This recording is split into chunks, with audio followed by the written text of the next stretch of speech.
Salam sejahtera, Anda bersama saya Salbinus Saribun untuk Berita Borneo Today TV malam ini.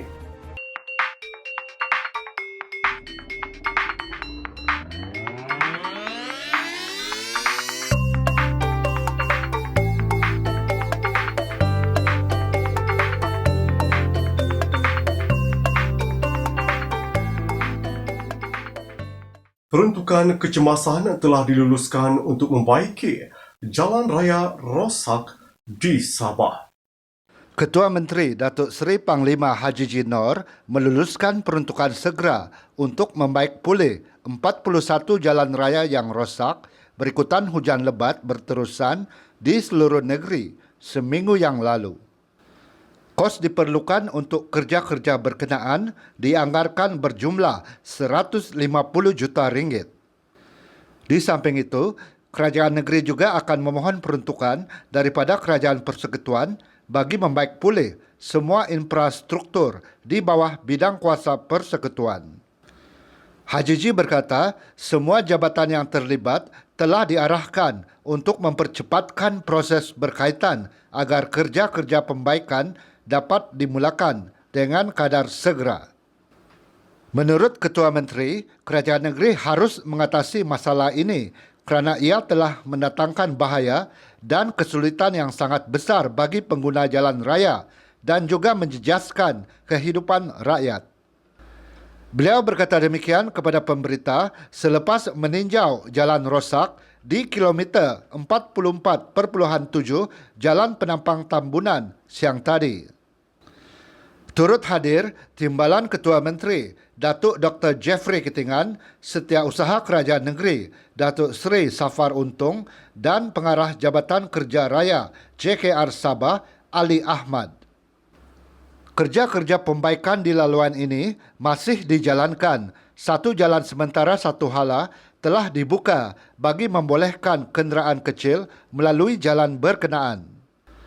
Menurut Haji G, berdasarkan laporan JKR Sabah, terdapat sebanyak 15 jalan rosak teruk dan tidak dapat dilalui kenderaan, sementara 11 jalan yang lain terputus sebahagian. Menurutnya, dari 41 jalan yang rosak, 37 adalah milik kerajaan negeri, sementara 4 lagi di bawah kendalian kerajaan persekutuan.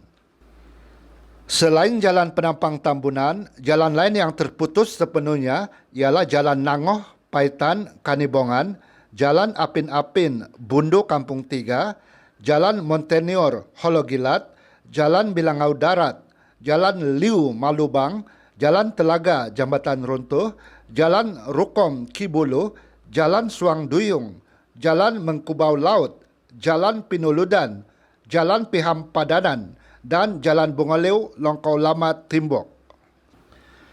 Menurut Haji G, jumlah yang diperlukan untuk memperbaiki kerosakan ini cukup besar, tetapi kerajaan negeri dapat menguruskannya. Tegasnya, kerajaan negeri melakukan yang terbaik untuk memperbaiki kemudahan yang rosak itu dan beliau berharap orang ramai akan memahami dan bersabar. Kerajaan negeri akan membantu memberi kemudahan gadget kepada pelajar kurang berkemampuan.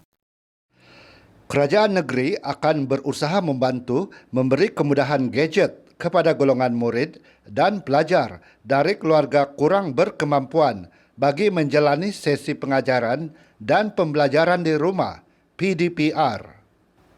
Ketua Menteri Datuk Seri Panglima Haji G. Nor berkata pihaknya memahami tidak semua ibu bapa mampu membeli gadget. Haji G berkata, kerajaan negeri memahami ada murid dan pelajar yang datang dari keluarga kurang berkemampuan. Sehubungan itu, kerajaan negeri akan berusaha untuk memberi bantuan kepada mereka. Katanya, keperluan rakyat, khususnya murid dan pelajar sekolah yang berdepan kesukaran, terutama ketika Perintah Kawalan Pergerakan PKP, di mana mereka tidak boleh datang ke sekolah dan belajar dari rumah. Oleh itu, usaha untuk memberi kemudahan seperti gadget kepada pelajar dan murid ini akan dipertimbangkan. Ketua Menteri ditemui selepas meninjau tanah runtuh di Jalan Penampang Tambunan siang tadi. Hajiji berkata, selain bantuan gadget, pelan infrastruktur digital menerusi jaringan digital nasional Jendela bakal mempertingkatkan kelajuan internet di negeri ini sebagai langkah membantu rakyat termasuk golongan murid dan pelajar menjalani sesi PDPR. Katanya, terdapat kira-kira 2,000 menara telekomunikasi akan dinaik taraf dan kira-kira 400 menara baru dibina dalam masa 2 tahun. Bagaimanapun, Hajiji mengakui pelaksanaan PKP membuatkan status pelaksanaan jendela di Sabah mengalami kelewatan.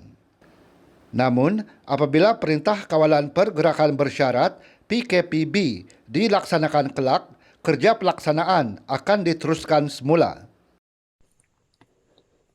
Berjalan kaki sejauh 8 km selama hampir sejam dan menaiki bot untuk sampai ke rumah pelajar bagi menghantar modul pembelajaran nun jauh di kepulauan. Itu antara pengorbanan yang dilakukan oleh guru-guru Sekolah Kebangsaan Balambangan Bangi bagi memastikan tiada pelajar yang tercicir dari mengikuti sesi pengajaran dan pembelajaran di rumah PDPR. Guru Besar SK Balambangan Salmat Abi berkata itu situasi yang dihadapi oleh guru-guru di sekolah berkenaan semasa pelaksanaan PDPR tahun lalu. SK Balambangan dikategorikan sebagai sekolah kurang murid kerana hanya mempunyai kira-kira 70 orang pelajar. Tahun ini, guru-guru masih mengadakan PDPR secara online dan juga manual. Model pembelajaran boleh diambil oleh ibu bapa di pondok pengawal sekolah. Jika ada keperluan, guru-guru akan menghantar modul pembelajaran ke rumah pelajar yang berada di Kampung Batu Sirih dan Kampung Kok Simpul. Kedua-dua kampung ini terletak jauh dari sekolah. Kampung Batu Sirih hanya boleh dihubungi menggunakan bot. Kampung Kok Simpul pula terletak 8 km dari sekolah. Salmat berkata sesi PDPR secara online sukar untuk dilakukan kerana kebanyakan pelajar tinggal di kawasan yang langsung tiada liputan internet. Malah ada antara ibu bapa pelajar tidak mempunyai telefon pintar mahupun tablet. Keadaan ini sekaligus memberikan cabaran kepada guru di Pulau Balambangan Bangi yang terletak hampir sejam perjalanan menaiki bot dari Pekan Kudat. Menurut Salmat, dianggarkan hanya 30% saja pelajar yang boleh mengikuti PDPR secara online. Selebihnya memilih untuk mengambil modul pengajaran yang disediakan secara manual di sekolah. Katanya ibu bapa akan datang mengambil dan kemudian menghantar modul pembelajaran secara manual di sekolah seminggu sekali. Sehubungan itu adalah menjadi harapan guru SK Balambangan agar menara telekomunikasi dapat dibina di pulau itu. Sabah memerlukan kira-kira 13 bilion ringgit untuk meningkatkan kualiti bekalan air. Usaha meningkatkan kualiti bekalan air untuk rakyat Sabah dianggar memerlukan kos 13 bilion ringgit, kata Timbalan Ketua Menteri Datuk Seri Bung Mokhtar Radin. Bung Mokhtar yang juga Menteri Kerja Raya berkata, kos itu antara lain bagi menggantikan paip lama berusia lebih 50 tahun dan mengatasi masalah paip bocor. Menurut Bung, kira-kira 45% daripada sistem paip air di Sabah masih menggunakan paip lama. Ada juga paip di Sabah telah dibina sejak zaman pemerintahan British dan tidak pernah ditukar ganti. Ini akan mendatangkan mudarat kepada masyarakat jika tidak ditangani secepat mungkin. Mengulas lanjut, Bung berkata, terdapat juga paip air bawah tanah yang rosak akibat pergerakan tanah dan menyebabkan kebocoran. Justru, perancangan sistem paip yang tersusun adalah penting bagi mengatasi masalah itu. Katanya, bagi melancarkan pengagihan bekalan air di Sabah, kerajaan sedang merancang untuk menggantikan infrastruktur muka sauk dan membina kolam takungan air baru. Bung berkata demikian kepada pemberita selepas meninjau jambatan rosak akibat hujan lebat di Kampung Paris, Kinabatangan semalam. Terdahulu, Bung Mokhtar turut meninjau loji rawatan air Segaliud di Sandakan yang akan mendapat sebuah pam air baru dalam tempoh 2 bulan lagi bagi menggantikan pam yang rosak. Kita ikuti perkembangan situasi semasa COVID-19 di Sabah. Kes positif baru COVID-19 di Sabah menurun buat hari ketiga berturut-turut dengan 303 kes dilaporkan hari ini berbanding 348 kes semalam. Ini menjadikan jumlah kumulatif kini 47,442 kes.